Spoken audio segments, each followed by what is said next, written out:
الحمد لله رب العالمين والعاقبة للمتقين ولا عدوان إلا على الظالمين وصلى الله على نبينا محمد وعلى آله وصحبه وسلم تسليما كثيرا. وقيبتي لباد موضوع كساب سنة آية الحقوق العشرة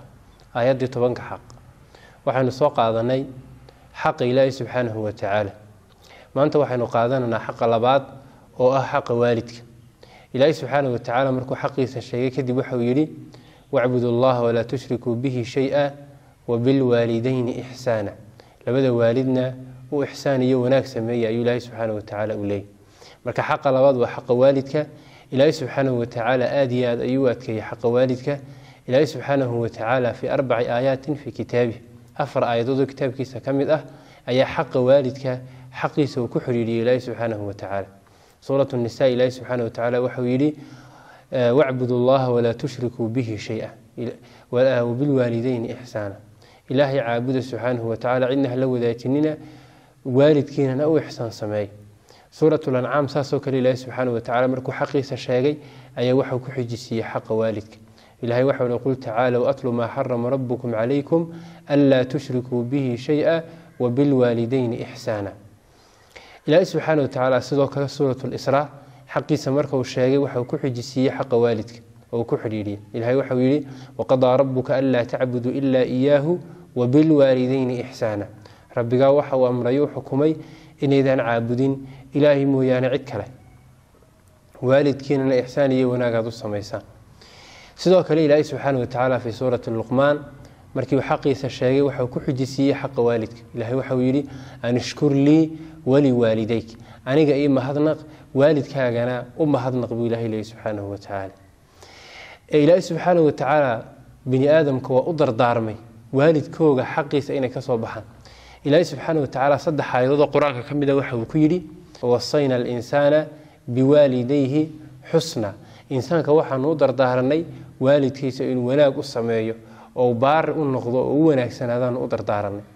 مرك الله سبحانه وتعالى في سورة اللقمان وحو كيري ووصينا الإنسان بوالديه حملته أمه وهنا على وهن. إنسان كوحا نودر دارني والدك يعني إنه بار النقض أو إلاليو حقوق أو كصوبحه. gaar ahaan hooyadu Ilaahay subhanahu wa ta'ala ayadaasi gaar uga sii hadlay xamalathu ummuhu wahnan ala wahnin wa fisaluhu fi aamayn. hooyadii waxay qaaday marka culays lagu daray yani iyadoo markii hore daciif ahayd oo marka waxaan dumarku ay yihiin daciif ayaa haddana waxa ugu sii beeray marka waxaan culayskii ilmaha iyo marka waxaan uurku siditaankiisii iyo marka nuujintiisii iyo barbaarintiisii baa ugu sii beertay. marka waa culays lagu daray ayay marka noqotay. إلهي سبحانه وتعالى سيدوك في سورة الأحقاف وحو كيري ووصينا الإنسان بوالديه إحسانا حملته أمه كرها ووضعته كرها. أيضا سنة إلهي سبحانه وتعالى وحو نقول دردارمي حق والدك أين نكصوبحنا وأن نسكا إلى أنه قارها حقه يده أي إلهي سبحانه وتعالى ونقول دردارمي حق والدك حتى هدي والدك قاليهن دعم مايو. وإلهي سبحانه وتعالى وحو شاقي وإن جاهداك على أن تشرك بما ليس لك به علم فلا تطعهما وصاحبهما في الدنيا معروفا. إلهي سبحانه وتعالى وحو ليه والدكاغو هديكو قدد دهالان قالنمو إيا حمان إنا تسميسو هكي يلنتاس لكن أدونك إنت لتشوغو وناكو صاحب إلهي ليه سبحانه وتعالى يعني وامحي والدكاغو هدي حمانكو أمران كو أدي عميسي هدي حتى قاليهنو قالنمو أيكو باقان ku adeeci maysid ka yeeli maysid laakiin inay gaaleeyeen xaqi waalidnimo ku waayimayaan sida Ilaahay subhanahu wa ta'ala uu sheegay. Ilaahay waxa uu leeyahay wasaaxibhuma fi dunya ma'ruufa adduunka inta la joogo wanaag kula saaxiib oo u ihsaan iyo marka wax weeyaan wanaag same ayay Ilaahay ku amray. Asmaa bint Abi Bakr radiyallahu anha ayaa waxa u timid hooyadeed oo mushrikada baa u timid iyadoo marka wax ka doonaysa oo baahan. nabiga calayhi salaatu wasalaam ayay weydiisay waxa ku tiri hooyadeyba ay timid iyadoo baahan ee miyaan xiriiriyaa oo marka waxa weeyaan ihsaan iyo wanaag u sameeya. nabiga calayhi salaatu wasalaam waxa uu ku yiri sili ummaki hooyada xiriiri buu ku nabiga calayhi salaatu wasalaam oo ihsaan iyo wanaag u sameey yani gaalnimada ay ku jirtaa u diidi mayso xaqi adiga ay kugu lahayd ku waayi mayso. إلهي سبحانه وتعالى وحو آدو سياد كي حق هويدا مدام هويدا هوشيدا إيا لباتدا صومريسا إلمها كصومريسا أي كبضان تهي لباتدا مركا آبها kasoo maraysa ilmaha. ilaahay subxaanahu watacaala si gaara ayuu xaqiiga uga hadlay. wawasayna alinsaana biwaalidayhi ixsaana xamalathu ummuhu kurhan ووضعته كرها وحمله وفصاله 30 شهرا. إلهي سبحانه وتعالى وحو ليهي هو يدي وحي كقاطع culays kale markaa wax weeyaan loo geeyey nuujintiisii iyo naaska gurintiisii iyo caloolku siditaankiisiiba waxay isku noqonayaan buu ilaahay leeyahay subxaanahu watacaala 30 shahra 30 bilood. taasaa keentay xaqa hooyadu inuu ka bato xaqa aabbaha oo markaa wax weeyaan uu ka cuslaado. fadli fara badan buu ilaahay subxaanahu watacaala u yeelay markaa wax weeyaan waalidka oo xaqooga laga soo baxo oo baari loo noqdo. waxaa ka mid ah xaqaasi jannada in lagu galo. nabigu calayhi salaatu wasalaam waxa uu yidhi alwaalidu awsadu abwaabi aljanna. waalidku waa albaabka dhexe ee jannada, yacni qofka doonaya jannada inuu galo weliba albaabka sarreeya ee wanaagsan uu ka galo waalidkiisa ixsaan ha u sameeyo oo markaa waxa weeye waalidkiisa ha wanaajiyo. waxyaabaha lagu helayo waalidka markaa waxa weeye baari loo noqdo oo loo ixsaan sameeyo waxaa ka mid ah in markaa waxa weeye ilaahay subxaanahu watacaala oo raalli kaa noqdo.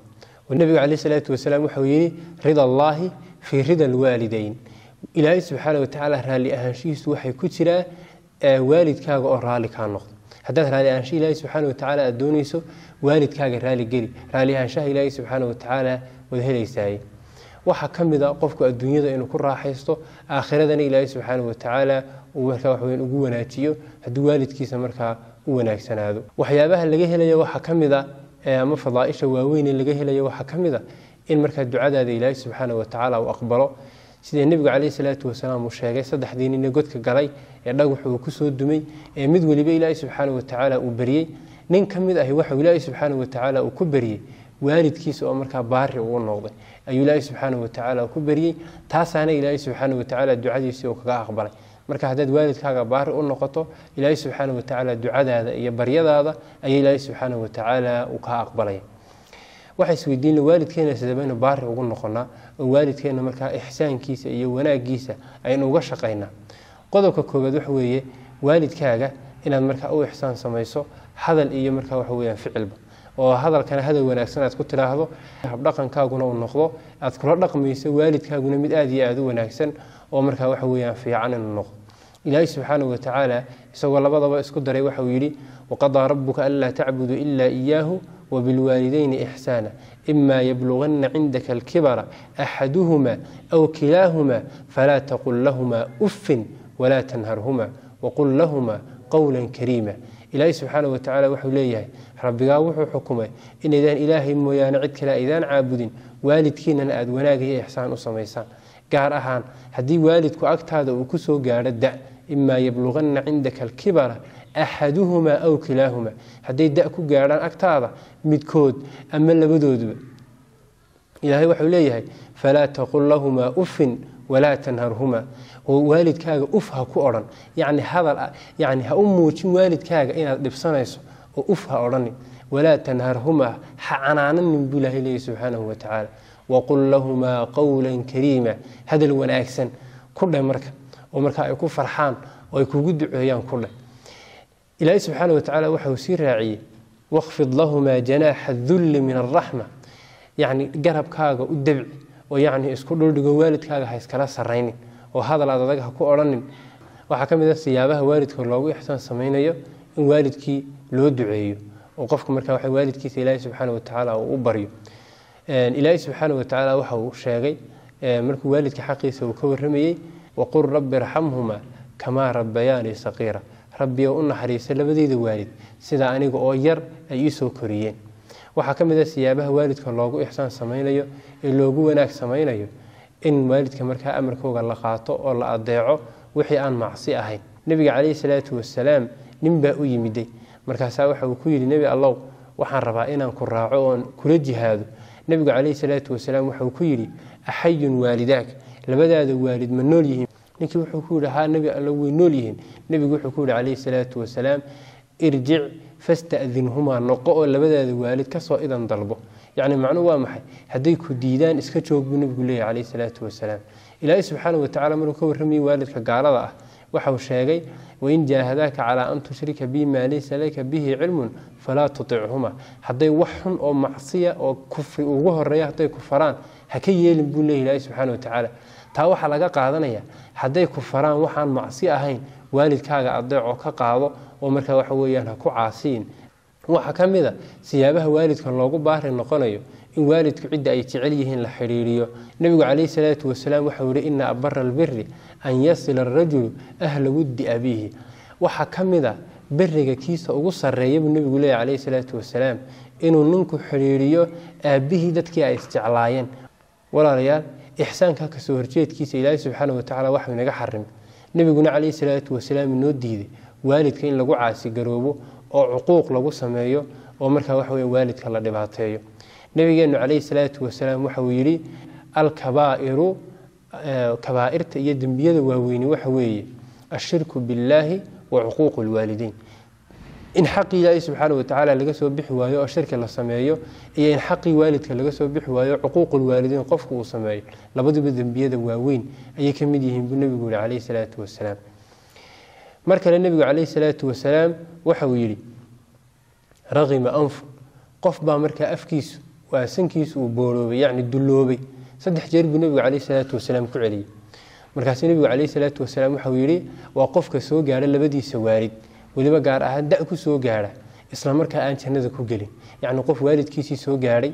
oo aan intuu u ixsaan sameeyey ixsaankaa waalidkiisa uu u sameeyey jannada uu geyn waaye yacni waa qof waalidkiisii aan u ixsaan samaynin ilaa hadduu ixsaan sameeyo jannada ku geli lahay marka waxa weeye cuquuqul waalideyn iyo waalidka caaq lagu noqda dembiyada waaweyn ee lagu halaagsamo ayaa ay ka mid tahay maxaa ka mid a waxyaabaha cuquuqa ah ee nebigu calayhi salaatu wasalaam noo diiday ee xaaraanta ah waxaa ka mid a waalidka in lagu dhibaateeyo hadal iyo ficil midkood yacni waalidkaaga inaad dhibaatayso ood hadal ku dhibaatayso hadal xunaad ku tilaahdo ama ficil aad ku dhibaatayso waalidkaaga labada midnaba lama ogola ilaahay subxaana watacaala waa kii lahaa walaa taqul lahumaa uffin walaa tanharhumaa waqul lahumaa qowlan kariima waalidkaaga markaa waxaweyn uf ha ku odhan ha guulguulin oo ha canaananin ee hadal wanaagsan ku dheh yacni waa hadal intii ugu hooseysay ee waalidkaaga aad ku dhibaataynaysa wixii kasii badanna lama ogola oo qofku waalidkiisa mar haddii layidhi ufna ha ku odhan hadal adagna ha ku odhan wixii intaa kasii badanna lama ogola oo ilaahay subxaana watacaala waa inoo diiday waxaa ka mid a waxyaabaha cuquuqul waalideynka in qofku waalidkiisa u caayo ama waxa weeye iskii u caayo isagu markaa waxayn cayada u baashiro ama in waalidkiisa la caayo uu sabab u noqdo nebigu calayhi salaatu wasalaam waxau yidhi inna min alkabaa'ir an yasuba arajulu waalidayh waxaa ka mid ah kabaa'irta iyo dembiyada waaweyn qofku inuu waalidkiisa caayo buu nebigu yihi calayhi salaatu wasalaam dabadeedna saxaabadu aad ba u yaabeen waxay idhahdeen wahal yasubu arajulu waalidayh nebi allow oo qofku waalidkiisa miyuu caayi karaa nebigu calayhi salaatu wasalaam wuxuu u caddeeyey inay markaa waxa weyaan tahay qofku inuu sabab u noqonay nebigu wuxuu yihi calayhi salaatu wasalaam yasubu aba rajuli fayasubu abaah qof buu aabbihii caayaya qofkaasina aabbihii buu caayaya yacni macnuhu waxa weeyaan isaga ayaa u soo jiiday aabbihii in la caayo nebigu calayhi salaatu wasalaam waxau yidhi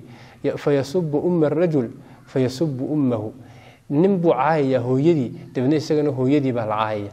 markaad qof aabbihii caydo isna aabbaha u caayo aabbaha adigaa cayda usoo jiiday waxaad ka dhigan tahay qof aabbihii caayay ayuunbaad ka dhigan tahay waxaa ka mid a waxyaabaha cuquuqul waalideynka in waalidka laga nixiyo oo waxay ka naxayaan la sameeyo oo dhibaato loo soo jiido iyaduna waxay ka mid tahay waxyaabaha cuquuqul waalideynka ah ee markaa laynaga reebay waxaa ka mid a waalidka in laga cadhaysiiyo oo waxay ka cadhoonayaan la sameeyo oo markaa waxa waalidkaaga cadhadiisa aad doondoonto nebigu calayhi salaatu wasalaam waxau yidhi rida allaahi fii rida alwaalideyn wa sakhadu llaahi fii sakhadi alwaalideyn raalli ahaanshaha ilaahay subxaana watacaala wuxuu ku jiraa raalli ahaanshaha waalidka cadhada ilaahay subxaana watacaala waxay ku jirtaa cadhada waalidka waa dad waalidkaaga ka cadhaysiiso ilaahay subxaanahu watacaala adigana waa kuu cadhoon intaasaynu kusoo gebagabaynayna maanta wasala allahu calaa nabiyina muxamed wacalaa aalihi wasaxbihi wasalam